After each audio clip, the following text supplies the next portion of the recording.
Yes, navayo nenjogera nengamba me and him were in a relationship, but tekyaliwo ekityo tebyali bituufu. Amazima gali nti nze ekyanzijayo okwogera bwentyo management yange yatuula ne baŋŋamba twogere bwe tuti tuyiseewo ennyimba zaffe ago gaali mawulire okitegeera. Yes, we were just doing fun for the other people okulaba banjagale bantekeko focus era nekikolebwa you get. Zino kiisi zonna ze twalaba kiisi biki? Kiisi osobola osiima omuntu yenna asobola osanyuka. I did it sigana kyegana kubanga kyali ku camera. Yes. So mwekyo that is sikiraba mu buzibu. Wakaba n'amaziga ng'olaga oli mulaavu. Nali nebaza Kojja gwe laavu wagisoma otya oshegeera. Yes. So that is it and tewaliwo big deal. Yeah. So gwe ne Kojja just mwali mawulire. Yeah. So and kyekyo and I think buli kimu kitambula bulungi. Yeah. Right now mukwatagana? Of course, yes. Okay. Ne video ya filme ya Darling era nayo yagikoze n'endala. How often do you see Kojja Kitonsa? Mwerabe mirundi emeka? Every day because he's my manager and I have a big management. Okay. Yep. Kati zino engamba eziga omanyi tewali wava mukka watagira muliro. Nti omuntu yeewuunya bwe gaba gaali mawulire n'essaawa zino obulumi nga tulaba bungi nnyo. Buliwo bulumi. Obulumi eri ggwe. Inze?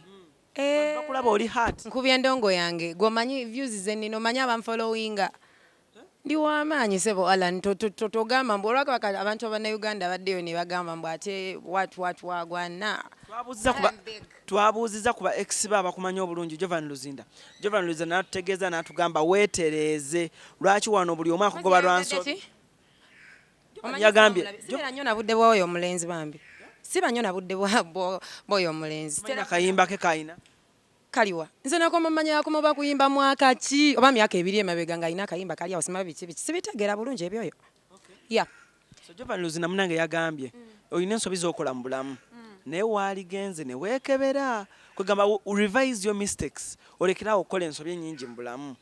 Jovani gwe kabaka w'ensobi ku nsi kuno ate gwe kabaka w'okubuukira abantu kati gwe Jovani Luzinda n'obwa Jovani Luzinda bwo ovayo otandika okumbuukira musimanga nkola amawulire simanya biki kola agago genda mu studio yimbe nze gambe nali nkola amawulire kuyisaawo oluyimba okitegeera bino ensisi yakuleka na Jovan mwana wa mama weetereze you need to look into yourself you get Jovan Luzinda you cannot put me down with you cannot put me down with your nonsense. I'm telling you my dear you get I don't have time to talk about you. I did not say anything. You get? My dear, gwe sigana nakuwa budde bungi lwa nsonga. You ain't me. Amen. Tonsobola. Mwana mama to kino kyakuzito wako yimba. Vamu walala. Oyo mumaze. Jovan taina nyimba. Taina changambo oyo. Taina. Respect your fellow artist, Grace. Sing. Taina changamba. Yamanyo banze nyina kyemugamba nina endongo ndese Darling video wano ku BBS Telefaina taina changamba yimba mwana wa mama va mugwolokoso choga tugamba kubulirira nga alipira mawulire go tondipira mwana wa mama tondipira tojja kusobola Grace onyize nnyo sisa munyigira mwana muto dogo omanyi dogo bambwa muto like dogo kigambo kya mwana muto he's young. Sheikh Umaru yakutegeezezza n'akunnyonnyola bulungi n'atugamba Grace Kani omukyalo omutuufu lijjo tubali tumumanyi olippidde ekimala era inagamba asinga kibadde kisoboka Eddie Kenzo ali free ali awo era yandibadde afuna singa badde musiramu badde babawoowerawo nategedde gulombo amanyi n'okumumanya okimanyi Alan ndi wakabi amanyi by the way alina kumumanya lwa nsonga nina endongo nyina waaka kyoba amanyi Grace Kani.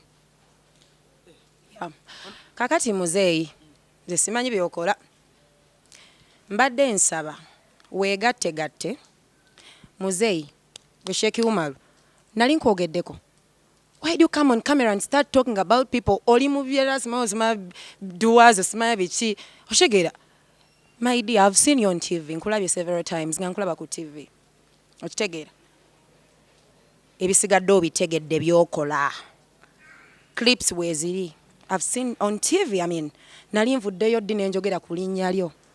Put my name out of your stuff. Nze ne Kojja Kitonsa. By the way, kankubuuze gwe Sheikh Umaru. Wali luddawo okujja okunteekamu ssente nga Kojja Kitonsa tannandaba.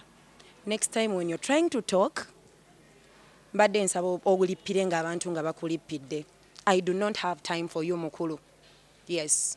Kyova olabye byenkuzeemu bikumala. Ebintu by'okukayirwa kamulali gwe muba temutalidde. You get? Nze sivangayo ne nkwogerako muzeeyi. Nze ne byokola mama mbadde sibimanyi. Nze nkulaba bulabi. You get? Me. Grace wenkubuliza ekibuuzo. Ku luno ng'ovuddeyo bintu byonna bitambudde ne ku luno ng'obadde munyiivu nnyo guno omulundi olinga ngazze nga weewera okumala ebbanga ddene ng'oli owulirira abantu ababuukira abantu nzira njogedde ku muntu yenna ku kamera njogera ku music wange na birala njogedde ne ngamba have a new song. My song is Darling. Sina gwe nali mbuukidde. Twogera kulimba luno Darling. Olimba wali olukola ng'era eŋŋambo zigamba Kojja Kitonsa gwali oluyimbidde. Kuba twalufulumiza mu period nga lava eri waggulu. Kasita mwalimu erinnya lye ne baaluwulira nga mulimu erinnya lye. Yeah, you just saw Ugandans politics too much. Bagenda gamba Grace osiwusa empiso oyombesezza abantu abakulu Sheikh Mulamba gw'oyisizaamu. Kwalaali nze saagala kumanya ye yavuddeyo lwaki yavuddeyo nanjogerako ngende nfumbirwa Eddie Kenzo. Namugambeko nti njagala kufumbira muzeeyi nakugambeko nti njagala kufumbirwa.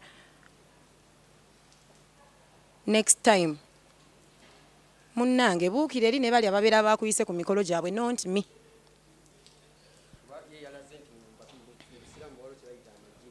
Nze siri musiraamu. I respect nze ndi Kojja Kitonsa musiraamu. Sibimanyi ebyo sima. Gamutomeze wange. Sheikh. Nkwano soko otuule. Sigala nakwongerako bakubanga nga sina kya kwongerako. Grace. Someone wants to know.